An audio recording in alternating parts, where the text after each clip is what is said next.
안녕하십니까. 모바일 프로그래밍 6팀 발표 시작하겠습니다. 우선 앱 개발 배경, 관련된 앱 리뷰 및 문제점, 앱 개발 목표, 앱 기능 소개, 그리고 마지막으로 기대 효과의 순서대로 진행하겠습니다. 우선 앱 개발 배경입니다. 요즘 사회에서 1인 가구의 비율이 높아지고 있으며 이에 따라 자취생이나 혼자 사는 사람들을 위한 서비스의 수요가 늘어나고 있습니다. 이러한 시장 상황 속에서 자취생들의 요리 환경을 개선하고 식재료의 활용을 최적화할 수 있는 앱을 만들고 싶다고 생각했습니다. 이 앱의 주요 아이디어는 1인 가구를 위한 레시피 추천 및 유통기한 관리입니다. 자취생들은 가정집에 비해 식재료 구입이 한정적이며 그에 따라 만들 수 있는 요리도 한정적이기 때문에 사용자가 냉장고에 있는 재료들의 종류와 수량을 입력하면 맞춤형 자취생 요리를 추천해주는 기능을 제공합니다. 이를 통해 사용자는 기존에 시도하지 않았던 새로운 요리를 접해볼 수도 있고 냉장고에 남은 재료를 활용하기 때문에 식비 절약으로 이어질 수도 있습니다. 또한 이 앱은 유통기한 관리 기능도 제공해줍니다.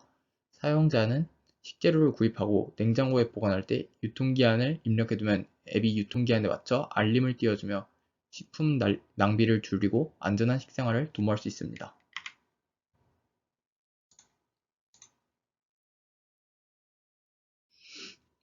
다음으로는 관련된 앱 리뷰 및 문제점입니다.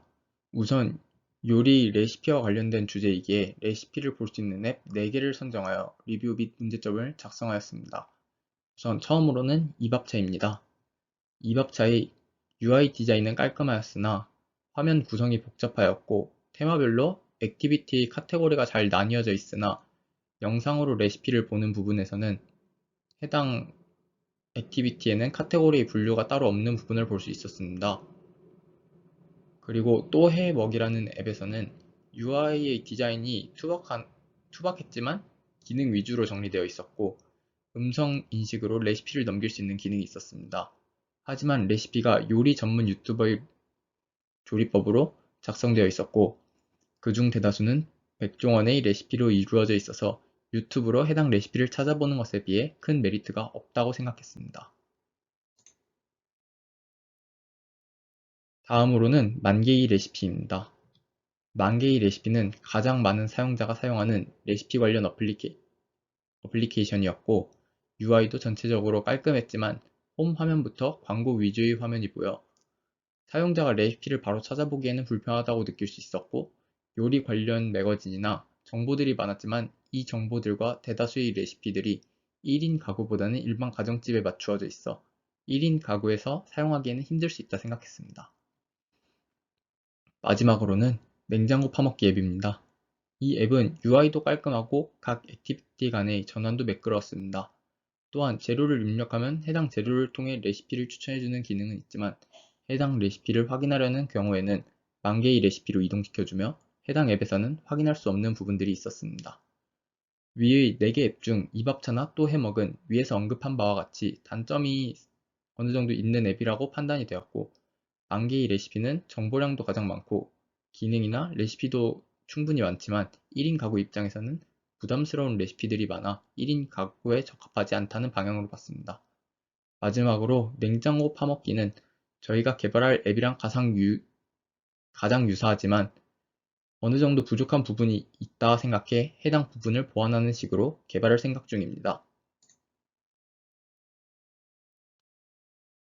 저희 6팀의 앱 개발 목표로는 자취생 요리 생존기라는 과제를 가지고 사용자가 자신의 집에 있는 재료로 현황을 확인할 수 있고 동시에 가지고 있는 재료 현황에 맞추어 1인 가구에 적합한 레시피를 추천해 줄 수 있는 어플을 개발하는 것이고 해당 어플리케이션에서는 레시피 추천, 재료 현황 확인, 조리법 제공 등을 목표로 하고 있습니다. 다음으로는 앱의 기능 소개입니다. 이 앱의 기능으로는 크게 3개로 나뉘며 레시피 추가 기능을 통해 레시피를 등록하고 활용할 수 있는 기능, 현존하는 레시피의 데이터베이스를 가공하여 사용할 수 있는 기능, 재료 기준으로 추가 재료가 적은 순으로 요리를 추천하는 기능으로 이루어져 있습니다. 우선 첫 번째 기능인 레시피 추가 기능입니다. 레시피 추가 기능에서 사용자가 본인만의 레시피를 등록하고 활용하고 싶은 경우에는 레시피 추가하기 버튼을 눌러 본인의 레시피를 로컬 저장소에 저장할 수 있고, 해당 레시피가 요리 레시피 추천 시 같이 나타나 활용할 수 있게 할 예정입니다. 다음으로는 현존하는 레시피 데이터베이스 가공입니다.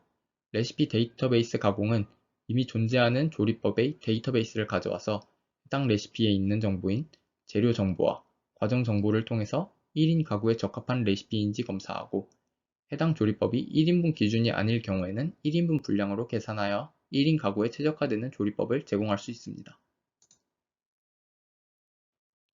마지막 기능으로는 저희가 주 기능이라고 생각하였던 재료 기준 추가 재료가 적은 순의 요리 추천이었습니다. 해당 기능의 세부 기능으로는 사용자가 구매해온 물건을 보관할 경우 재료를 카테고리별로 분류되어 있는 재료 목록에서 선택하고, 수량을 선택하여 보관재료 목록에 등록할 수 있도록 합니다. 만약 해당 목록에 없는 재료라면 직접 추가가 가능합니다.